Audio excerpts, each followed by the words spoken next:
The pen cost more than most people's cars. Solid gold, custom engraved, a gift from a federal judge who owed him a favor he never got around to calling in. The kind of favor that made evidence disappear and witnesses forget. Adrian Moretti held it over the divorce papers, and for the first time in 12 years, his hand wasn't steady. He signed anyway, because that's what you do when you're certain, and Adrian Moretti was certain about everything.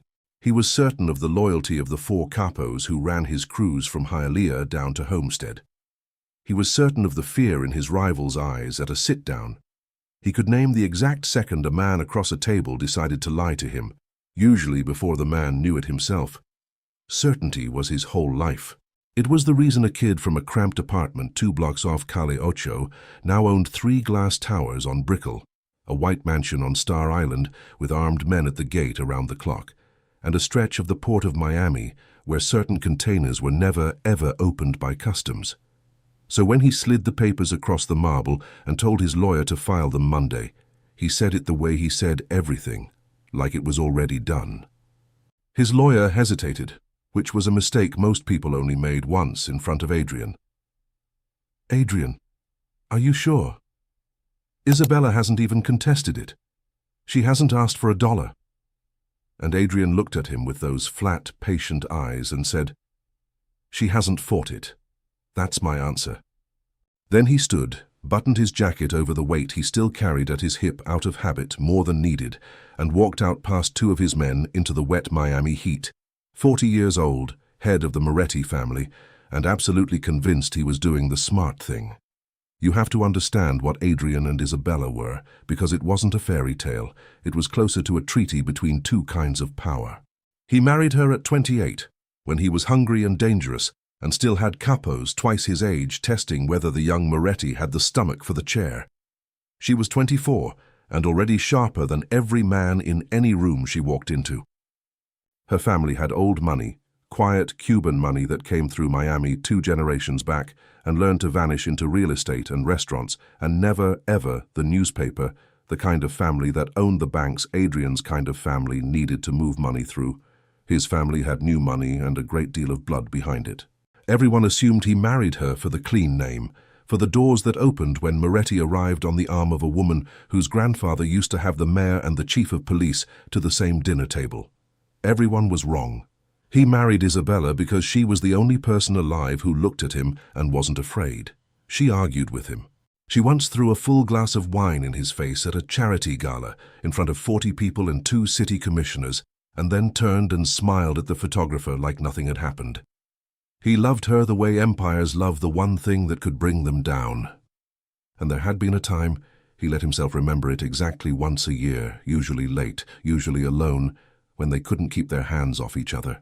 When she used to steal his cigarettes and smoke them on the balcony wrapped in his shirt, telling him which of his capos she didn't trust, and being right every single time. When he'd come home from a war and she'd take his face in both hands and not ask a single question, just look at him until his shoulders came down from around his ears. She had been the one room in his life with no locks on the door. But something had changed, slowly, and then all at once. It started about 6 months earlier, in little things. She stopped waiting up. She began taking phone calls out in the garden, in the one corner where the security cameras had a blind spot, and Adrian knew it was a blind spot because he was the one who had designed it. She stopped touching him when she passed him in the hall. There was a night he'd reached for her out of pure old habit, and she had gone still under his hand, and he had taken his hand back like he'd touched a stove, and neither of them said a word about it in the morning. She moved into the guest room, and the reason she gave, her back, was so thin that he almost admired the effort. He watched all of it with the same cold precision he watched a rival's crew, and he arrived at the only conclusion the evidence allowed. She was leaving. Maybe there was another man. Maybe there was simply no more him. He honestly could not decide which possibility was worse. "She's already gone," he told himself in the dark of the guest room hallway.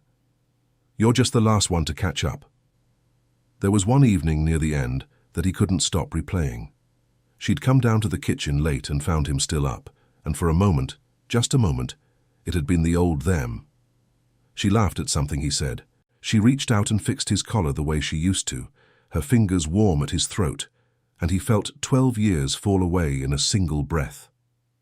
And then her phone lit up on the counter between them, and she looked at it, and the warmth went out of her face like someone had thrown a switch, and she said goodnight and went back upstairs. He stood alone in that kitchen for a long time afterward, a man who ran half the coast, undone by a woman fixing his collar and then walking away. That was the night he decided to file. Because a proud man, terrified of the answer to a question he can't bring himself to ask, does the only thing left to him. He strikes first. If she was going to walk out that door, he was going to be the one holding it open. He told her on an ordinary evening in the kitchen, in that soft gold light that comes off the bay near sunset. She was at the island cutting a mango the way her mother had taught her, in that precise crosshatch that turns the fruit inside out like a flower. He set the papers down on the counter next to the cutting board and said, "It's done. You don't have to pretend anymore." Her knife didn't stop. Slice, slice, steady as a metronome. When she finally lifted her eyes, they were dry. "If that's what you want," she said. That was all. And Adrian, a man who had made grown capos sweat through their shirts just by staying quiet long enough to let them crack first, felt something give way in his own chest because he had wanted her to fight. He had wanted fury, a fingernail dug into his arm, a "how dare you," anything that meant she still cared enough to be angry. She gave him nothing. She wiped her hands on a dish towel, set the knife down, and walked out toward the garden, and as she passed him, he caught the one detail he would notice 100 times over the coming weeks, and never once understand. She was still wearing her wedding ring. He filed that detail under sentiment and forgot it. He assumed she would take the ring off when the divorce was final. He was assuming a great many things that month. He did not ask himself why a woman who supposedly wanted out was moving money quietly through the family accounts at 2 in the morning. He did not ask why she had suddenly become so warm, so easy, so friendly with Marco, his oldest friend, his consigliere, the man who had stood beside him for 20 years and whom he trusted with his own life. He would have laughed in your face if you had told him those two facts were, in truth, a single fact. He was busy because there was a war coming, and he could feel it the way old sailors feel a change in the weather. Emilio Delgado, who ran the crews pushing up from the south, had put men on Adrian's stretch of the port. A container of product had gone missing between the ship and the warehouse. A dock worker who talked too much had turned up in the water near Government Cut with his pockets full of somebody's message. Someone on the inside was feeding the Delgados Adrian's schedules, his routes, his blind spots. He was certain of it, and he was pouring every waking hour into hunting the leak. It never once crossed his mind that the person hunting that same leak, harder and more desperately than he was, slept down the hall in the guest room, because of her back. It was a Thursday. He would remember that later, the way you remember the useless little details from the worst days of your life. He came home early, which almost never happened, because a sit-down had collapsed when a man who was supposed to appear simply didn't, and a man who doesn't appear is usually a man who is afraid, and fear was information. He wanted to be alone to think. The house was dark, and he assumed Isabella was out. He waved off the man at the door, moved down the long hallway toward his study, past the guest room, and he stopped, because the door was open a few inches, and she was inside, her back to him, phone pressed to her ear, her voice low and thick in a way he almost never heard from her. She was speaking Spanish, fast and quiet, to her mother. And here is the thing Isabella never knew about the man she had married, the secret he had kept for 12 years, like a shy boy who never worked up the nerve to pass the note. Adrian understood every single word. He had learned her language in secret during the first year of their marriage, sitting in a parked car outside a language school in Coral Gables at night, telling his men he had meetings. He had done it to surprise her one day, then he never found the right moment, and the moment stretched into a year, and the year folded into a decade, and it became this small, ridiculous, tender thing he carried entirely alone. He had never once needed it. Until now. "Mama, don't cry," she was saying. "Please don't cry."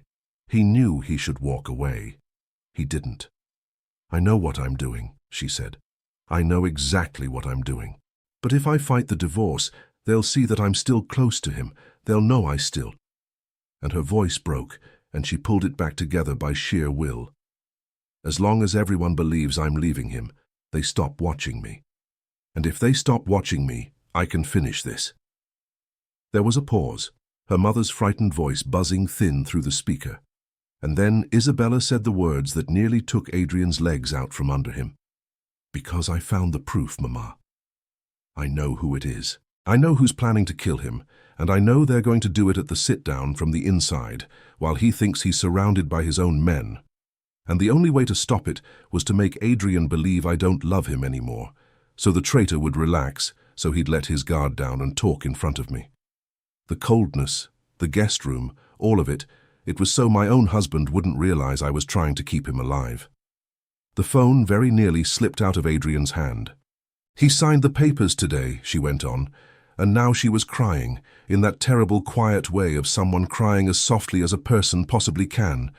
"He looked at me like I was nothing, and I let him. I had to let him, because if I told him the truth, he would go straight for the man tonight, and that is exactly what they're counting on. They want him angry. Angry men get careless. Angry men walk into rooms they shouldn't. And I am not going to lose him to his own pride. Not after everything, not after 12 years. I would rather he hate me and stay alive than love me and end up in the water like that boy at the docks." Adrian Moretti had stood in rooms full of armed men and never once lost his composure. He lost it in that hallway, in the dark, in his own house. Every certainty he had built the last 6 months upon collapsed in the space of a single breath. The cold distance. The money moved at 2 in the morning. The sudden warmth toward Marco. None of it was betrayal. It was a woman assembling a case, alone, in the dark, to save the life of the man who had just told her she didn't have to pretend anymore. He looked down and realized he was still holding a copy of those divorce papers, carrying them around all day like a trophy. And then his phone buzzed in his pocket. A text from Marco, his oldest friend, his consigliere, the man he trusted with his life. "Boss, we need to talk. Tonight. It's about Isabella. There's something you need to know before the sit-down." Adrian stood there staring at the screen, and 2 facts landed on him at the very same instant. Isabella knew who the traitor was, and the traitor had just texted him first. He backed away from the guest room door without making a sound, an old habit. He had spent his whole life learning to move through a room as if he had never been in it. He stood in the dark of the house he had bought, the empire he had bled for, and for the first time he felt like a stranger inside it, because the map he had been navigating by was wrong. He had been reading the entire board upside down. Every instinct screamed at him to go in, to take her by the shoulders and say, "I heard everything. I'm sorry, I've been a fool. Tell me who it is," and he's gone by morning. And then her voice came back to him, not through a phone, but through the plain truth of it. They want him to be angry. Angry men make mistakes. She was right. She had been 3 moves ahead of him for 6 months, while he mourned a marriage that was never actually dying. If he stormed in now, he would burn the one advantage she had bled for, the traitor's belief that the Morettis were finished, that the boss was alone and distracted, that the marriage was over. So Adrian did the single hardest thing he had ever done. He walked away and let his wife go on believing he didn't know a thing. Here is what makes this story ache. Every person inside it was making a choice that, from where they stood, was completely rational. Isabella turned cold because warmth would have gotten her husband killed. Adrian filed for divorce because a man who reads evidence for a living read the evidence, and the evidence, carefully arranged by a woman trying to protect him, pointed dead straight at her leaving you. Even Marco's move had a brutal logic to it. Get to Adrian first, poison the well, paint Isabella as the leak feeding the Delgados, so that when she finally came forward with her proof, Adrian wouldn't believe a word out of her mouth. Marco understood Adrian's one true weakness better than Adrian did. Not money, not violence, pride. Marco was betting the entire game on the certainty that Adrian Moretti was too proud to trust the wife who had just humiliated him by refusing to fight for their marriage. He was betting that when Isabella said Marco is going to have you killed at the table, Adrian would hear the woman who left me is trying to turn me against my oldest friend. It was a good bet. 2 hours earlier, it would have worked flawlessly. 2 hours earlier, Adrian had not yet been standing in a dark hallway listening to his wife weep in a language he had spent 12 years pretending he couldn't speak. He met Marco that night on the terrace of a shuttered restaurant the family owned in Little Havana, the chairs stacked, the neon off, just the two of them, and a bottle of the good rum between them the way old friends do it. Marco was good. Adrian had to give him that. He came in careful and concerned, a loyal man doing a painful thing. "I didn't want to be the one to tell you," Marco said, turning his glass without drinking. "But she's been in the accounts, moving money, meeting people down by the water. I think Isabella's the one talking to Emilio Delgado. I think your wife is the leak, and I think she's setting you up for the sit-down." And he let it sit there in the warm dark. The old Adrian, the one from that very morning, would have felt the pride rise up hot in his chest. Of course. She was against me the whole time. I was right to cut her loose. He would have thanked Marco. He would have handed him the family one betrayal at a time and never seen the blade until it was already between his ribs. Instead, Adrian looked at his oldest friend, poured them both another finger of rum with a steady hand, and felt something inside him go very calm and very cold. "You're right," he said quietly. "There is a leak." Marco nodded, all sympathy. "And I finally know who it is," Adrian said. Something flickered across Marco's face, just a flicker, there and gone. But Adrian had spent his whole life reading exactly that flicker across exactly that kind of table. It was the look of a man who has suddenly stopped being sure of how much you know. He didn't move on him there. Not on that terrace, not yet. Because he understood something now that Isabella had understood for 6 lonely months, and that his pride had kept him from seeing. Winning is not the same thing as being right. He could put Marco in the ground that night and satisfy his rage and still lose everything, because Marco had not built this alone. Emilio Delgado was behind him, and behind Delgado were 3 families who would happily carve up Moretti territory the moment the old certainty cracked.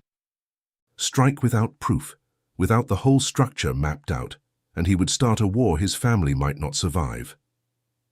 Isabella had the proof. Isabella had spent half a year assembling it in the dark, while he grieved over a marriage that had never been ending. So the man who had never in his life asked anyone for anything went home to do the one thing his pride had never once allowed him to do: ask his wife for help. She was still awake. Of course she was. She had barely slept in months. She was standing at the island where he had laid down the divorce papers, and when he walked in, she straightened and put the wall back up, ready to be cold, because cold was the job. "Isabella," he said. "Stop." Something in his voice froze her in place. He set the copy of the divorce papers down on the counter between them. Then he took the gold pen out of his jacket, the judge's pen, the one that had signed his marriage away that same morning, and slowly, deliberately, he tore the papers in half. Her eyes went wide, and the wall wobbled. "I heard you," he said, and then he said it again in Spanish, in her language, her mother's language, the language he had learned in a parked car 12 years ago and never told her about. "Te escuché, Isabella. Todo. I heard you. All of it." He watched 12 years of secrets and 6 months of loneliness break over her at the same moment. He watched her understand that he had comprehended every word she had ever whispered in every blind spot in that house. And he watched the woman who would not beg, who would not fight, who would not cry in front of him, finally come apart. "You weren't supposed to hear that," she whispered. "I know," he said. "I've spent 6 months being the smartest man in Miami and the stupidest husband in the world. You were saving my life, and I signed papers to leave you over it." He crossed the kitchen and for the first time in half a year put his hand to her face the way she used to put hers to his, and her wedding ring was cool where her hand came up to cover his. "I'm sorry," he said. "Now tell me everything, not to protect me, to finish it, together." The beauty of what followed was never the violence, it was the reversal. Marco believed he was one sit down away from the chair. What he did not know was that the couple he had been counting on to destroy each other were, for the first time in half a year, standing on the very same side of the board. Isabella had the accounts, the real ones, the ones that showed the money Marco had quietly been routing to the Delgados, all of it dressed up to leave her fingerprints on the wire transfers. She had the burner Marco didn't know she'd found, and the names on it. Adrian had the men, the loyalty Marco had assumed he'd already turned, and two capos who had been with the family since before Marco and had never once liked him. Together, they let Marco go on believing the marriage was finished, the boss was distracted, the wife was on her way out the door. They let him walk into the sit-down he was so sure would be Adrian's last. And then they closed the door behind him, and Emilio Delgado, arriving to collect an empire he'd been promised, found the room was not the room he'd been told it would be. But this is not the kind of story where the good people win cleanly and the credits roll. Loyalty, once it's broken, does not grow back. Marco had been at Adrian's side for 20 years. He had been the best man at the wedding Adrian had very nearly thrown into the sea. When it ended, and it ended the way these things end in that world, quietly and permanently and out past the reef where the water goes dark, Adrian did not feel victorious. He felt old. He sat on the edge of his own dock afterward, still in the clothes from the sit-down, and Isabella came and sat down beside him, and for a long time neither of them said a word. The empire was safe, the traitor was gone. And they had both learned a thing neither of them had wanted to know, which was that they had come within a breath of losing each other, not to Delgado, not to bullets, not to any enemy at all, but to silence, to pride, to two people who loved each other so completely that each of them had decided entirely alone that the other one was safer not knowing the truth. Marco never actually needed to break them. They had come within inches of doing it to themselves. That was the part that stayed with Adrian long after the water went still. His whole life he had believed his greatest weapon was that he could read anyone. And it was true. He could read a room in 3 seconds. He could read a lie from across a restaurant. He could read fear and greed, and the exact instant a man decided to run. He simply couldn't read the one person who loved him, because love does not leave the same evidence that betrayal leaves. And yet from the outside, from behind a high wall of pride, the two of them look almost exactly alike. The distance, the secrets kept, the sudden cold. He had watched his wife protecting him, and read it as his wife abandoning him, and he had been so sure, so completely sure, that he had nearly signed away the only real thing he had ever built. The empire was never the achievement. Anyone ruthless enough and lucky enough can build an empire. The achievement was that a woman had looked at Adrian Moretti, knowing precisely what he was, knowing the blood and the danger and the cost of him, and had chosen quietly in the dark to spend 6 lonely months making him hate her rather than let him die. That is the thing money cannot buy and fear cannot force, and he had very nearly thrown it off the end of a dock. You might think this is only a story about criminals and mansions and a world you will never touch. It isn't. Strip away the yachts and the port and the men at the gate, and it is the oldest and most human thing there is. 2 people who stopped talking and filled the silence with their own worst assumptions, and each decided they already knew exactly what the other one felt, and were both catastrophically wrong. It happens in mansions on Star Island. It happens in apartments where the rent is 3 weeks late. It happens every single day between people who love each other and are too proud, or too frightened, or too certain to ask the one question that would fix everything. Why are you really pulling away from me? Adrian got lucky. He overheard the truth by pure accident, in a language he had hidden for 12 years, 2 hours before it would have been far too late. Most people never get in an accident. Most people just get the silence and the assumptions and the papers and the slow, quiet walk toward a door that never once had to open. The last thing Isabella said to him that night, sitting on the dock with the whole city burning gold across the water, she said in English. She wanted to be sure he heard it plainly, no translation, no more secrets left between them. You want to know the most dangerous thing about you, Adrian, she said. and she turned the wedding ring slowly on her finger, the ring she had never once taken off, not even when she was supposed to be leaving him. It was never Delgado. It was never Marco, or the sit-downs, or any of them. He waited. "It's that you would rather be right than be loved," she said. "And I almost let you." He didn't argue. For the first time in his life, he had nothing to say back.